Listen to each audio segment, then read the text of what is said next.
What if I would actually shut up this time and just walk? Wouldn't that be a unique moment? Because I'm talking all the freaking time. You know, initially the idea about this channel was that I'm not gonna talk like at all, and I'm just gonna be walking silently. Of course, you know, talk to Drake from time to time, and maybe very rarely stop by and say something about something. But it turned out to, well, what it is now, you know, like just talking all the time, pretty much. But the original idea was really a silent, quiet walk. Actually, I even have keywords like relaxation, meditation, and all that in the video description, or in the video keywords, that is. And that was really the initial plan. But then I realized, you know, I mean, there is a lot to talk about, so why not use that, you know, sort of platform and the space to talk about interesting educational things, raising awareness, for instance, and so on and so forth. And I thought, yeah, hell, why not? I enjoy it. I know a couple things, so why not share them and talk about them on these walks? And that's what I did. But today I'm actually feeling like not talking much, so we'll see how that's gonna go. But yeah. We had a frost again, as you can see, in the night. But the forecast, I checked again, and it's supposed to be warm. So, you know, the forecast is really, I don't want to say a joke, at least last couple of years, but it kind of feels like it because it's ever changing. It's not really the fault of the meteorologists, but more likely the sort of unpredictableness of the climate change weather, I would say. That's my guess anyway. That it's like it behaves a certain way and that it rapidly changes and everything is different all of a sudden. So you look at a forecast one day and it's a different another day, and a different another day, and a different in a week, and completely different when you were actually in that day. So yeah. So apparently I think there's not going to be any heavy frost or anything. Maybe there might still some might still come in April. I mean, it's a possibility, but not according to forecast next week. And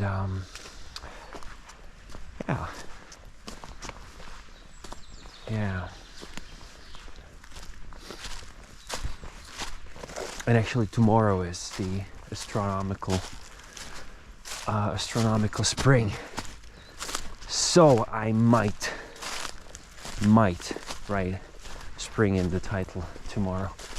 We'll see. I guess I will. You know, let's do it astronomically, because otherwise I would like, is this spring? Is this not spring yet? You know. And I mean, it feels like spring, but still kind of feels like winter. So, you know, astronomical it is. Tomorrow is the first spring video.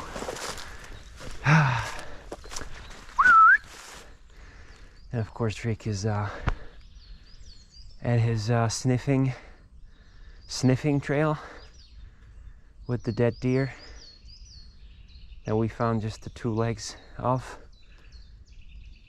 Oh, come on, man. Ah, come on, man. Ah, there he is. What? Draco. He's holding something in his... Come on, man. Draco, fueta. Look at the guy. I think he got a piece of the leg. But how did he not find it before, man? We found 2 legs, so what the hell? So much, Draco. Okay, he dropped it. Co to bylo, Draco? What is it? What did he... Is that a... What did he... I don't see anything. I see just branches and nothing. That's suspicious. Was it just a branch? Maybe I scared him away. Maybe it was just a branch. I doubt that though, because he was running really, like, how to put it? Very... Where is it, Drake? No? Show me. Come on, man.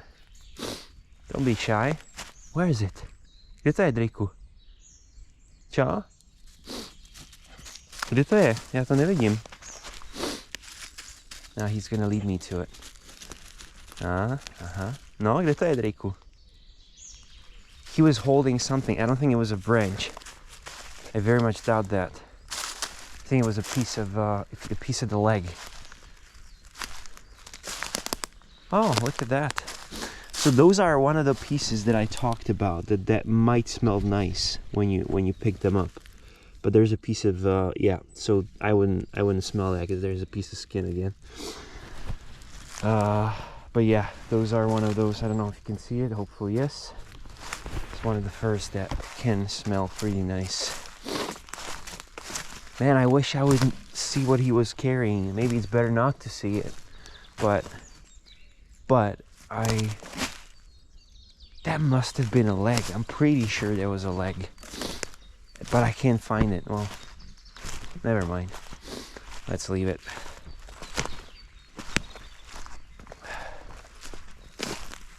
Because, you know, if it was a branch, then I wanted to apologize to him that I was chasing him, but I think he was carrying, like, I find it weird he would just carry a twig out of the blue, you know, when he does that on the meadow, for instance, when the twigs are not as common. But like in the forest, there's like tons of twigs, so he can carry any one of them. So he was kind of suspicious that, yeah, I think it was definitely a leg. One of those legs probably from there. Can actually check if they're still there. But there should be 4 legs, so, you know, probably doesn't have to tell us anything.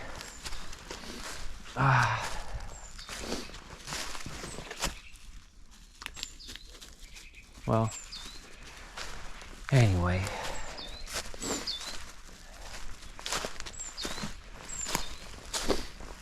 I'm just glad he dropped whatever it was. And I don't think it was a branch. It's funny how when he knows he's done something he shouldn't have, how he's running, you know, the tail between his legs, his ears dropped, droopy, you know. So funny. But he's still doing it nevertheless, you know, like he's carrying something that he should not be carrying, chewing on something he should not be chewing. He's still doing it while he runs away from me. It's like, I'm sorry, man, I'm sorry, but I can't help myself. I can't help myself. I'm so sorry. And running away. Yeah, he's cute. Well, so we took a wilder route.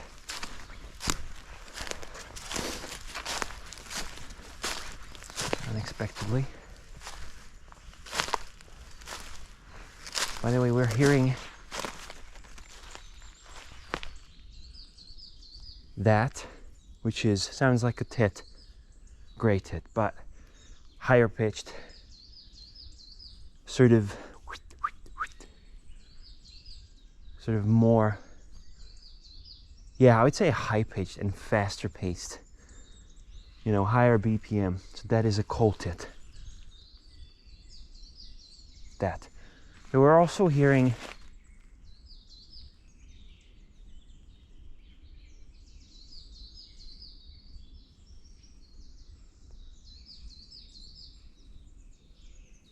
not anymore. Very high pitched song.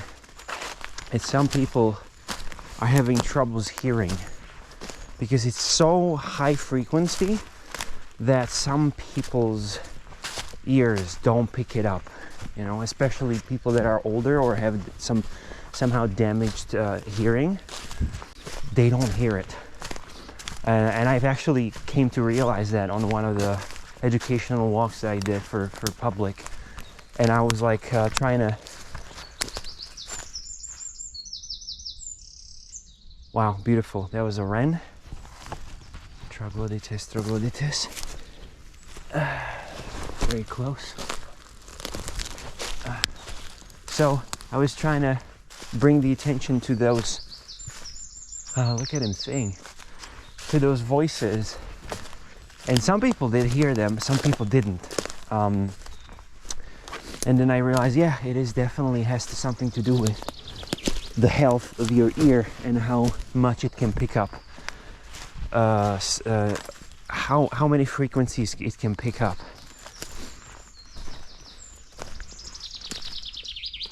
This right above us is a chaffinch. This, well, it stopped. It's funny.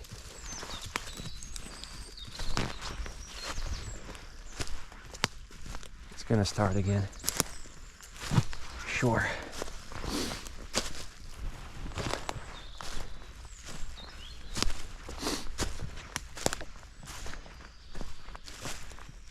The sad song that comes from over there, this one is European robin, Erythracus rubecula.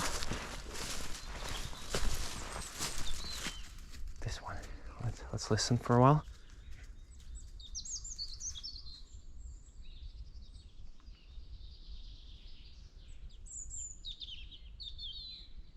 That one. And I don't know if you noticed, there's a larger black bird flying. So that was a black woodpecker. It's right over there. And there's a foraging drumming I'm hearing. But I don't see where it comes from. That's another woodpecker. And we got a beautifully singing robin over there. That one. That's a robin.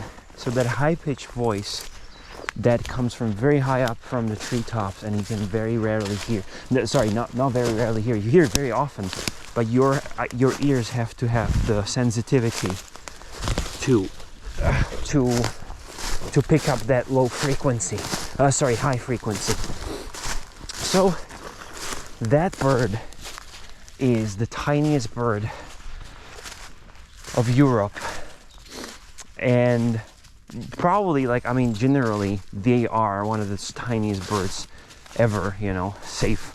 Probably, hummingbirds are smaller than them, but they're very, very tiny, and definitely the smallest bird in whole Europe.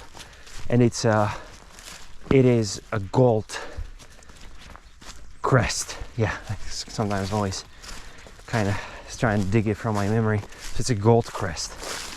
Regulus regulus. And there is another species that is not staying over winter, only rarely, and I already talked about in one of those videos, and that is a firecrest. So these are kind of two similar species, but different in appearance, both appearance, but most importantly in their song. But they are both very high pitched, very high frequency, and you have to have healthy or young ears in order to pick up that song, or they have to be very close, I guess. I don't know what is the secret to hearing goldcrests, but some people just don't hear them. So if you're a musician and your ear is trained, then you might not be able to hear them. But if you ever are in a forest and you hear extremely soft, low volume, quiet, high pitched, high frequency voices from top to top of the trees, those are crests, either goldcrest or a firecrest. And we're going to talk about differences in their songs later on, once we'll be able to record some, because I've heard them for a little bit. It was a goldcrest, by the way. I heard them for a little bit, but then it stopped. so I didn't want to, you know, stand there and try to wait until it starts again. So we're gonna definitely hear it. There will be more and more common here as the spring progresses.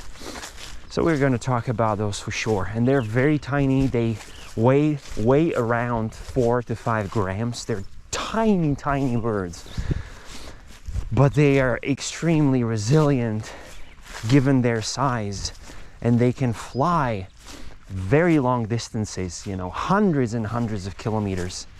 And ooh, I saw a rabbit. Oh no. Okay, we definitely want to go around, because Drake would lose his mind if he would catch the whiff of a rabbit. So we're gonna have to go around.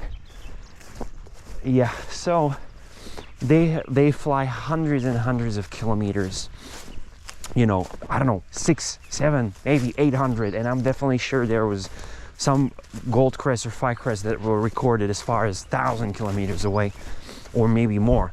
So those 5 grams, you know, of bones and feathers and a bit of you know, muscle, it's just incredible, you know. And then, you know, you have butterflies like monarchs that fly thousands of kilometers, you know. And it's like that it always fascinated me, that such a small creature with barely, it's just, I don't know, it's so fascinating that such a tiny creature can fly so far with such dedication and certainty and accuracy as well. It's incredible. So they fly quite far, especially goldcrests. They do migrate, but even goldcrests do migrate. They are extremely tiny, yeah. And they actually, because of their size, they have to constantly feed.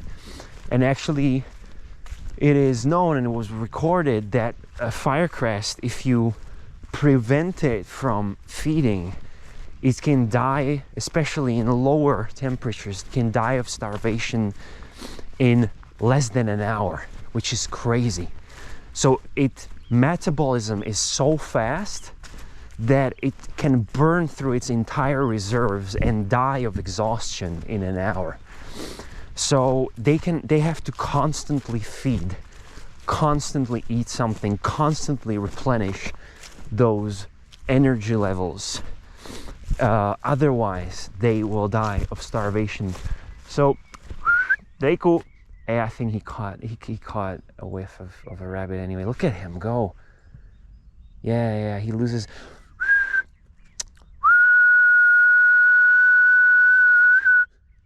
No, he lost his mind. Fuck, I tried to... See, I tried, and still he lost his mind. Yeah. Because I guess there were some rabbits. Maybe they're having they're having these mating fights. And sort of whatever they're doing right now. So there is a lot of scent from them on the meadows. And that's what he caught. And he, look at him go. I don't know if you can see him, but he erratically runs in circles back and forth. Deiku, tady jdeme, pojď. Šup. Yeah, that's one of those psychoactive scents that just sends him flying. You know, he's really as if he would take a magic mushrooms or something. He's completely in a different dimension. And totally not responsive to absolutely anything. See, I called him and he's just, his mind is elsewhere. Draco!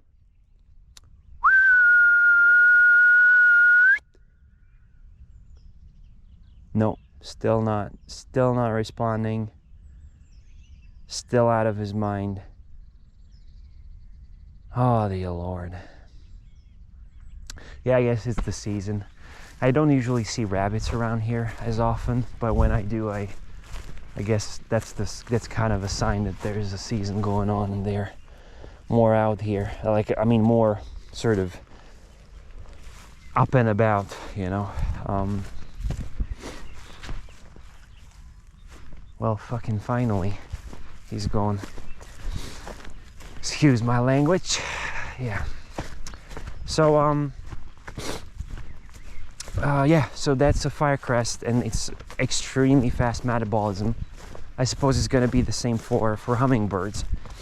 But what I always found fascinating in these tiny, tiny birds live or spend their winter somewhere where it's pretty harsh winter. I mean, goldcrests do stay here over winter.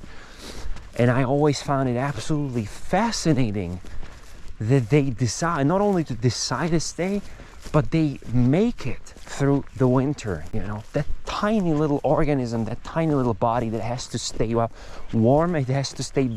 They don't fall, they don't go to hibernation, they don't fall asleep through the entire. Oh no, he's gonna go. Drake, tady jdeme. Pojď, tady jdeme. Šup. I guess I'm gonna stop calling him. He's gone. You know,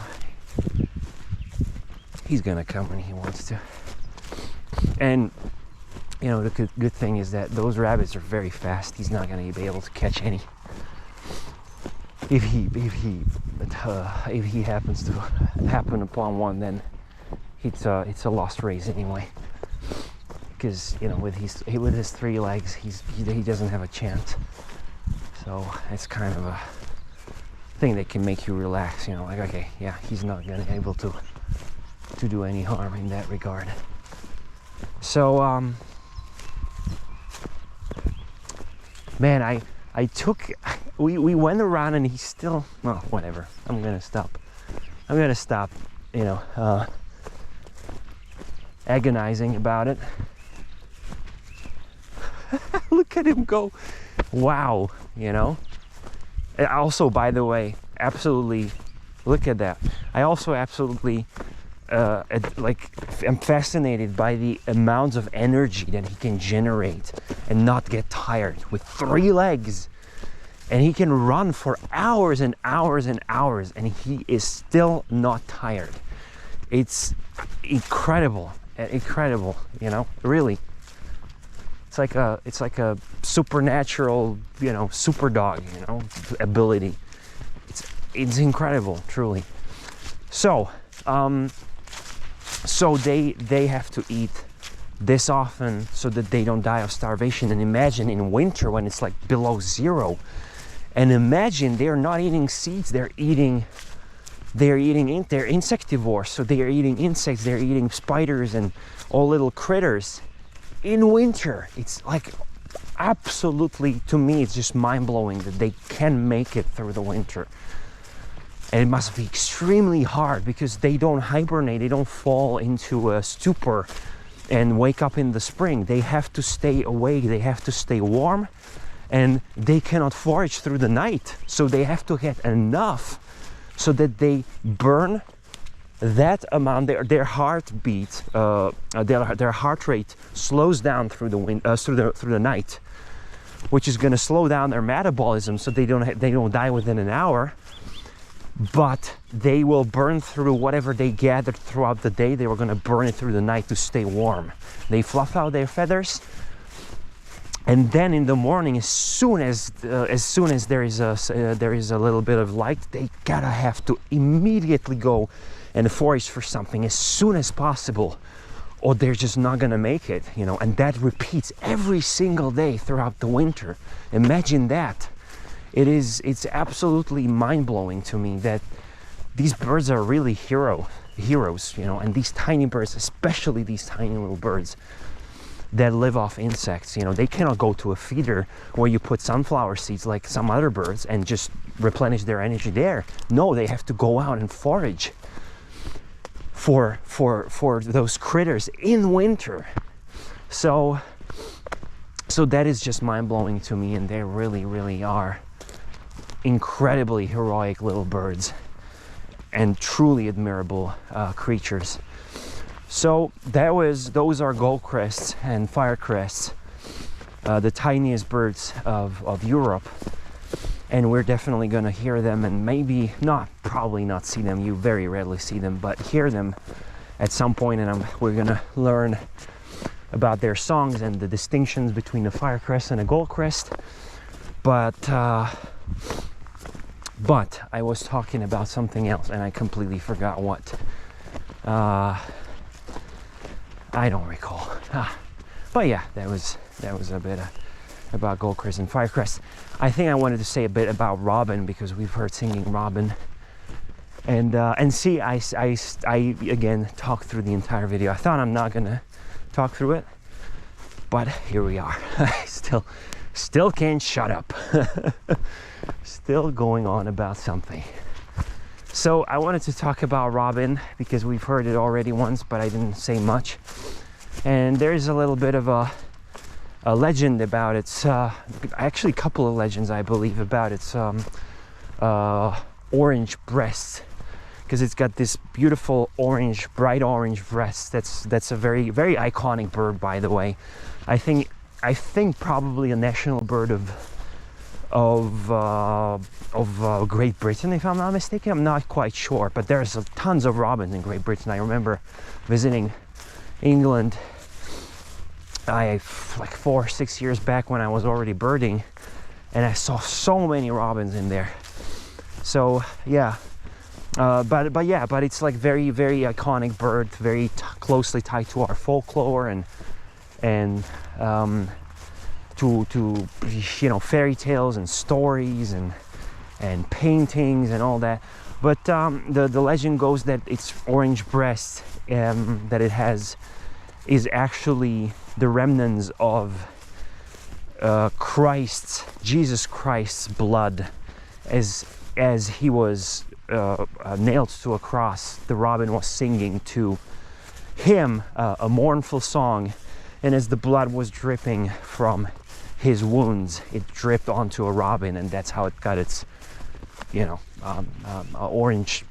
It's kind of orangey, you know, it's not really blood colored, but you know, how it's got its color for breast. So that's one of those legends.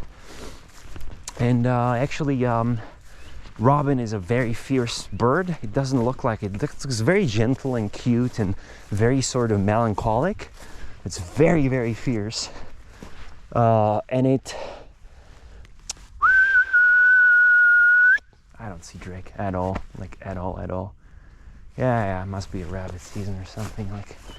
Or a season in general, because there must be a lot of scents. But what sets him going is a rabbit smell. You know, he doesn't care about deer, roe deer that much, but or boars, but rabbit, that's just, it's like a drug for him.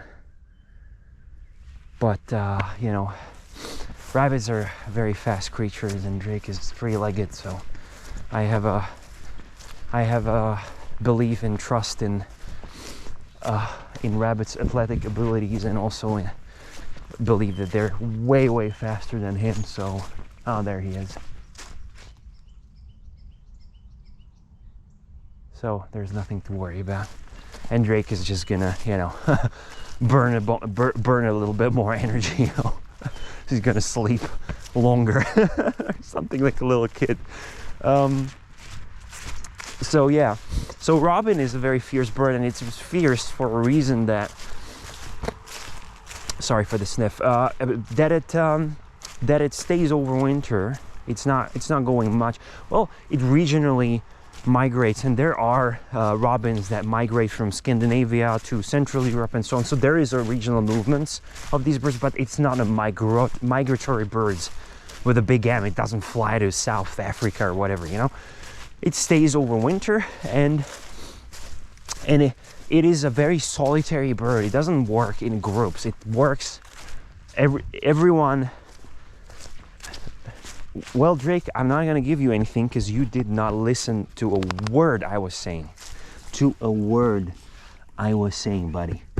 You were completely gone. So no treat for you, mister.